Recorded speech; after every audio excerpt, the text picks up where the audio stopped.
All right, let's talk about football. But we're not going to be talking about who scored or the latest league table. Nope.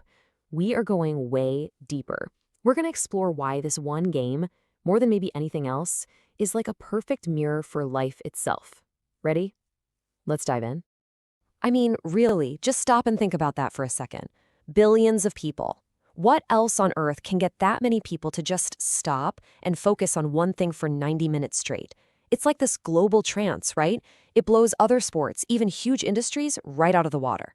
So what's the secret sauce? What gives football this incredible, almost magical power? Okay, so first step, the world's obsession. To really get to the bottom of this, we've got to unpack what this obsession is all about.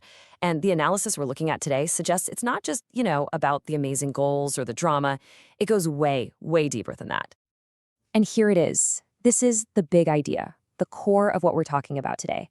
The reason football gets its hooks into us is because its philosophy is a dead ringer for the philosophy of life. It's not just a game, it's a mirror. Everything you see on that pitch, the rules, the drama, the wins, the heartbreaking losses, it's all a reflection of how our own lives and our societies actually work. So, here is how we're going to break it all down. First, we'll look at this idea of football being a mirror to life. Then, we'll get into that classic struggle, the team versus the star. After that, we'll talk about it as a game of scarcity, how a national team is like a nation in miniature, and then we'll wrap it all up at the final whistle. All right, section 2, a mirror to life. So, how does this work exactly? How is a game a mirror? Well, the idea is pretty profound. If you can actually understand what makes a football team click, you're a long way towards understanding what makes a whole society work. The pitch is basically a classroom. It all boils down to one word: harmony. Think about an orchestra, right? You need every single musician to play their part perfectly. A football team is exactly the same. The star forward, the defender, the goalie. Everyone has a very specific job.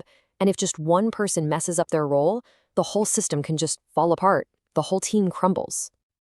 But, and this is a huge but, a team is not a machine, right? If it was all about just following instructions perfectly, we'd have robots playing, and honestly, that would be pretty boring. The truth is, both football and life, they need something more than just precision. The system, the plan, it's super important, but it's not the whole story. You need that human element, that spark of creativity. And that spark brings us right here. The team versus the star. This is one of the oldest, most interesting tensions there is, not just in sports, but everywhere. In your job and any big project, it's this constant push and pull between the system and the one person who can break the system. So look, on one side, you've got the system. Everybody has to work together in harmony. One person steps out of line and the whole thing can fall apart. But then you have the genius. This player isn't just another part of the machine. No way. They're the wild card, the game changer. They're the one you let off the leash and give the freedom to improvise, because you know they might just do something magical and win the whole thing for you. The source material we're looking at has this perfect story about it. Picture a coach talking to his team. He points to 10 of the players and says, "I don't allow any of you to just do your own thing. You stick to the plan." But then he turns to that one special player, the genius, and says, "But I allow you to." That's it right there. He gets it. You need the structure from the 10 so you can unleash the creativity of the one. That's how you go from being good to being unstoppable. Okay, let's shift gears a bit and talk about the stakes. Because football is what you might call a game of scarcity. It's all about moments, right? These tiny little windows of opportunity. A missed pass, one shot that goes wide, and bam, the chance is gone. And this is where the comparison to real life gets, well, pretty intense.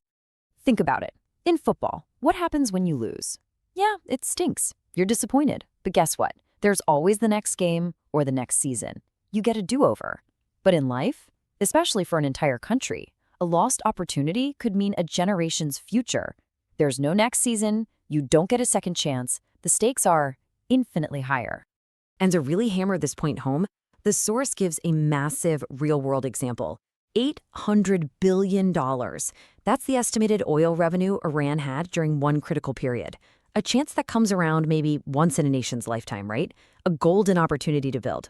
And according to this analysis, that chance was completely missed, an opportunity that's probably gone for good.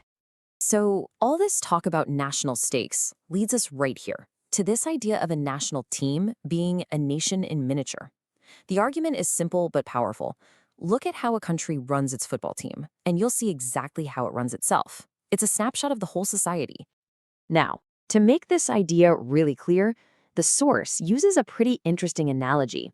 He says, look at Iran's car industry. In the 60s, they were assembling one type of car. Fast forward to the 2000s, they're assembling a different one. And now, well, it's still pretty much the same story. The point being made here is that it looks like a lot of motion without a lot of real, fundamental progress or innovation. Which brings us to this pretty blunt statement from the source. Our football is just like our car industry. Wow. So the argument here is that this isn't really about cars, and it's not even just about football. They're both symptoms of something much bigger, a systemic problem that holds the country back from really developing and competing. So, okay, what's the diagnosis here? According to the source, what's the root cause of this stagnation? Well, it breaks down like this. The cause, he argues, is state control. And what's the symptom of that? A lack of real, healthy competition. And the result of that?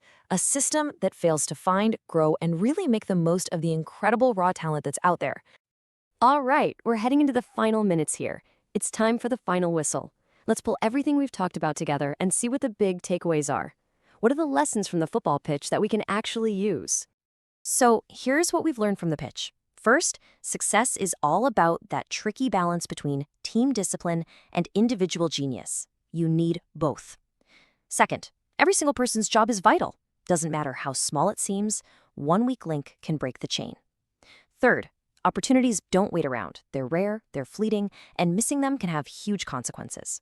And finally, you want to know how a country is really doing? Just look at its football team. It's often the clearest mirror you can find. And the source material leaves us with this one last powerful idea.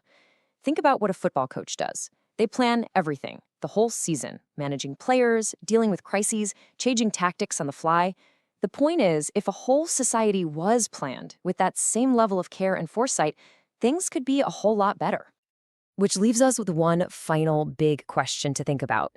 If this game, this beautiful game, gives us such a clear playbook for how to succeed, how to balance the team and the star, how to plan ahead, how to grab those rare chances, then what's stopping us from winning the game that actually matters?